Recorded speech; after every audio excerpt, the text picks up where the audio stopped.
Hello everyone, তো আজকে ছিল 25 ডিসেম্বর আর আমরা সবাই মিলে চলে গেছিলাম ব্যান্ডেল চার্চে ঘুরতে। তো আমরা সবাই দেখো স্টেশনে চলে এসেছি।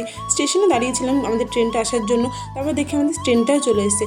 তারপর ট্রেনে উঠে আমরা চলে গেছিলাম একদম সোজা ব্যান্ডেল স্টেশন। স্টেশন থেকে টোটো করে আমরা চলে গেছিলাম একদম চার্চের সামনে। তো চার্চের সামনে গিয়ে দেখি অনেক সুন্দর সুন্দর জিনিস ছিল বাইরেটা। আর চার্চের সামনে এত পরিমাণে ভিড় ছিল, যেহেতু আজকে 25 ডিসেম্বর সেহেতু সবাই ঘুরতে এসেছিলো। তো ব্যান্ডেল চার্চে শুধু সামনেটাই খুলেছিল, কিন্তু মানে ভেতর দিকে একদম খোলেনি, কারণ তার জন্য আমরা সেভাবে কিছু দেখতে পাইনি, শুধু সামনেরটুকু দেখে আমরা চলে এসেছিলাম। তারপরে ওইটুকুই দেখলাম। তার সাইডে হচ্ছিলো মেলা। তো মেলাতেও গেছিলাম। তো মেলাতেও এত পরিমাণে ভিড় ছিল আর কি বলবো, আমাদের একদমই ভালো লাগছিল না, প্রচুর ভিড় ছিল।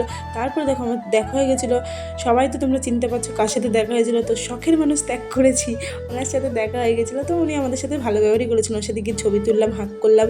তো যেটুকু করেছিল ভালোই করেছিল। তারপর ঘোরাটোরা হয়ে গেলে আমরা সবাই মিলে চলে আসলাম বাড়ি। তো আমাদের একদম অবস্থা খারাপ হয়ে গেছে। তো ভিডিওটা এইটুকুই, বাই।